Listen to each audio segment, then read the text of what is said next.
Assalamualaikum warahmatullahi wabarakatuh. Apa kabar sobat sekalian? Semoga baik-baik saja. Jumpa lagi di channel Rahmat Romdoni. Kali ini kita akan membahas berita hangat dan masih hangat diperbincangkan, yaitu masih seputar aksi 212 ya. Setelah berlangsung kurang lebih terlaksana meskipun banyak kendala, ada momen yang menarik ya. Di sini ada tokoh yaitu Ferry Juliantono yang mengucapkan terima kasih ya kepada 212 karena dukungannya untuk mengusut tuntas kasus skandal PCR Gate.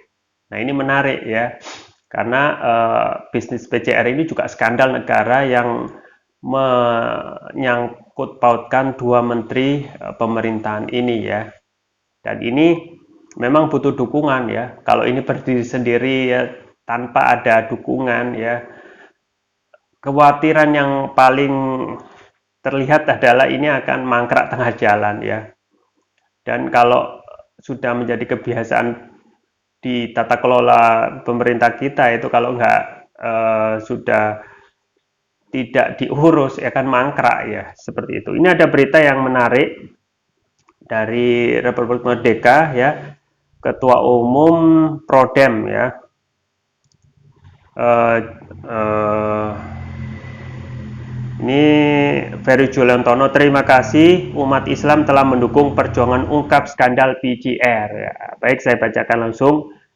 Dukungan umat Islam dalam mengusut tuntas bisnis PCR yang melibatkan pejabat negara sekelas menteri di negeri ini mendapat sambutan baik dari kaukus masyarakat sipil untuk demokrasi dan keadilan sosial, di mana kaukus ini telah membentuk auditor rakyat untuk mengusut melakukan audit perusahaan PT GSI dan beberapa perusahaan lain terkait dugaan bisnis PCR yang melibatkan Luhut Panjaitan dan Menteri BUMN Erick Thohir. Salah satu auditor rakyat Ferry Juliantono menyampaikan rasa terima kasih kepada umat Islam yang dalam reuni 212 di Jalan Wahid Hasyim, Jakarta yang menyuruhkan tekad untuk mendukung pengusutan bisnis PCR. Terima kasih kepada umat Islam yang menggelar reuni 212 karena telah mendukung juga perjuangan untuk mengungkapkan skandal PCR, ujarnya kepada kantor berita politik Ermol. Ya. Di satu sisi, Ferry Juliantono juga memuji keberanian peserta aksi dalam melaksanakan reuni 212 meski tidak dikehendaki oleh penguasa. Ya. Dia juga menyampaikan terima kasih kepada aparat TNI AD yang berhasil menjaga suasana tetap kondusif. Lebih lanjut, Ferry memastikan bahwa dirinya dalam waktu dekat ini akan menjenguk Imam Besar Habib Rizik Syihab dan Munarman yang sedang mendekam dalam penjara. Wakil Ketua Umum Waketum DPP Partai Gerindra ini menegaskan bahwa pihaknya telah menyiapkan auditor rakyat dan kantor akuntan publik. Auditor rakyat nantinya akan melakukan audit perusahaan PT GSI ya, Genomics Solidaritas Indonesia, dan beberapa perusahaan lain terkait dugaan bisnis PCR yang melibatkan Luhut Panjaitan dan Menteri BUMN Erick Thohir. Selain membentuk auditor rakyat, Ferry mengatakan pihaknya juga membentuk posko pengaduan yang akan menerima pengaduan masyarakat maupun bukti-bukti kwitansi maupun dokumen lainnya yang berkaitan dengan PCR. Ferry menjelaskan sejak awal pihaknya menduga terjadi praktek kolusi dan nepotisme yang menjadi kunci dari masalah bisnis PCR yang melibatkan dua menteri Presiden Jokowi. Sementara itu, dalam orasi di atas mobil komando di kawasan Jalan Wahid Hasyim, Jakarta, Slamet Ma'arif mengajak peserta reuni 212 untuk berani mengganyang koruptor.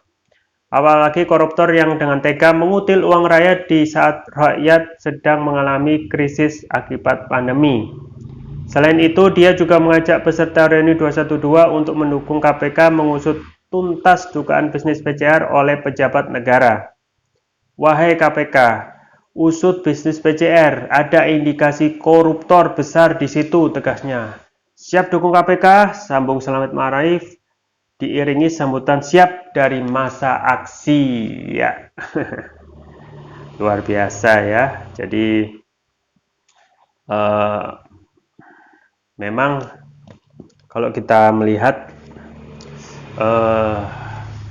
kita bersyukur ya, ada dukungan ya untuk dari masa 212 ini untuk mendukung pengusutan tuntas skandal kasus BCR ya, bisnis BCR atau BCR Gate ya. Kita berharap bahwasanya dalam hal ini yang mempunyai wewenang ya, yaitu KPK, itu bisa secara adil dan fair ya untuk mengungkap kasus ya.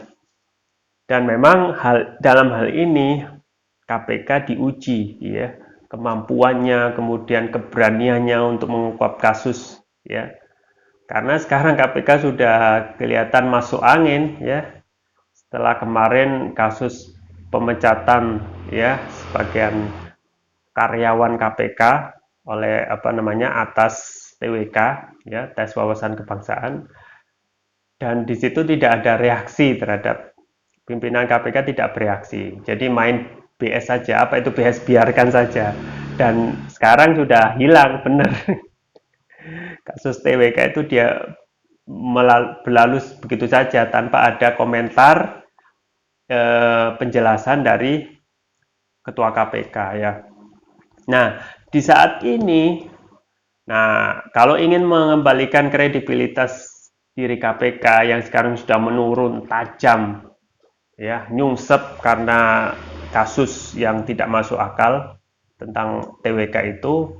Nah, pertanyaannya, mampukah KPK dalam hal ini untuk mengusut ya keterlibatan menteri ya dalam hal ini dalam bisnis PCR ya. Oke, kita kembali kepada pernyataan menteri yang bahwasanya tidak mengambil sedikit pun speser pun ya. Kita ingatkan bahwasanya ya, kita tidak melulu bicara mengambil keuntungan sedikit pun, tetapi ada konflik kepentingan di sini, ada kolusi dan nepotisme ya. Pada saat yang sama pejabat itu mengeluarkan kebijakan, di saat yang sama dia juga terlibat ya. Meskipun tidak ada ya yang pengakuan mengambil keuntungan sedikit pun, tetapi dengan adanya dia ikut ya dalam bisnis ya, itu juga mempunyai ada konflik of interest gitu. Ada kemudahan ketika dia menjabat, pasti ada kemudahan-kemudahan gitu. Yaitu yang namanya konflik of interest yang saat ini tidak tersentuh gitu tentang topik ini ya.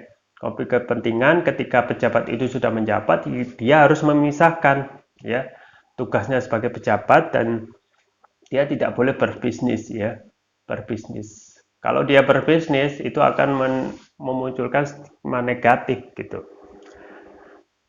Kalaupun pur berbisnis ya jangan berkaitan dengan kebijakan yang dia keluarkan gitu. Bisnis yang di luar kebijakan yang dia keluarkan itu boleh-boleh saja. Tetapi ketika dia mengeluarkan kebijakan di saat yang sama dia juga berbisnis, ini juga namanya ya nepotisme dan kolusi dan nepotisme gitu. Meskipun tidak ada kerugian antar negara, tetapi ya coba bayangkan berapa yang dana masyarakat yang terserap ya dengan harga yang sangat tinggi ya, atau dengan harga yang sangat kejam ya. Coba bayangkan dahulu 2,5 juta, sekarang 300 ya, dan itu pun masih untung. Dan temuan jurnalis mengatakan harga PCR itu bisa hanya 10.000 ya, temuan dari jurnalis Kompas Aiman Wicaksono ya.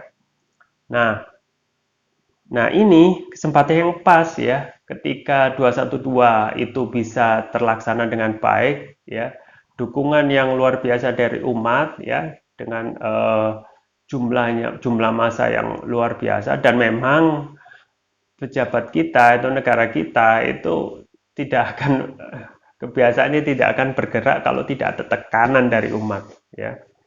Makanya kita berterima kasih ya. Ferry Juliantono itu aktivis itu mengatakan terima kasih atas dukungannya untuk pengusutan tuntas kasus BCR ini.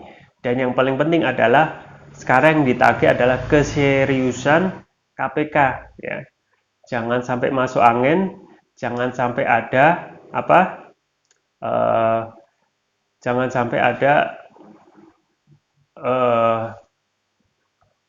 penyusupan ya, penyusupan kepentingan dari pihak penguasa, dan ini yang akan menimbulkan penyelidikan terhadap kasus PCR ini bisa tidak objektif ya, ya seperti itu. Makanya yang paling jadi kita sorotan adalah bagaimana kedepannya itu pejabat itu bisa menjaga kode etik ya, ketika dia menjabat ya, seharusnya dia harus lepas dari bisnis-bisnis yang yang mempengaruhi ya, atau yang menimbulkan konflik of interest, termasuk juga keluarga-keluarganya harus lepas dari bisnis itu ya. Kalau itu susah ya jangan jadi pejabat gitu. Resiko jadi pejabat dia harus tidak boleh mencari keuntungan sebesar-besarnya ya. Jadi rakyat itu membayar untuk melayani kepentingan atau mengurusi kepentingan umat gitu, mengurusi kepentingan rakyat gitu. Ya, seperti itu. Ya, memang pejabat kita kurang dalam hal ini ya. Kurang dalam hal etika dalam etika dalam tata kelola negara ya. Beda dengan luar yang sudah tertata rapi ya, ketika pejabatnya sudah menjadi kepala negara ataupun pejabat itu sudah lepas dari bisnis-bisnis, dan kalaupun ketemu melakukan tindak pidana korupsi atau kolusi atau nepotisme itu langsung mengundurkan diri dengan malu gitu. Ada budaya malu. Nah, ini yang patut ditumbuhkan ya di negeri ini adalah budaya malu. Ketika seseorang itu sudah menjabat, dia harus netral, harus 100% mengabdi kepada rakyat ya. Seperti itu. Baik, itu yang bisa saya sampaikan, semoga bermanfaat. Saya Rahmat Romani, jangan lupa like, share, dan subscribe. Sampai jumpa lagi. Wassalamualaikum warahmatullahi wabarakatuh.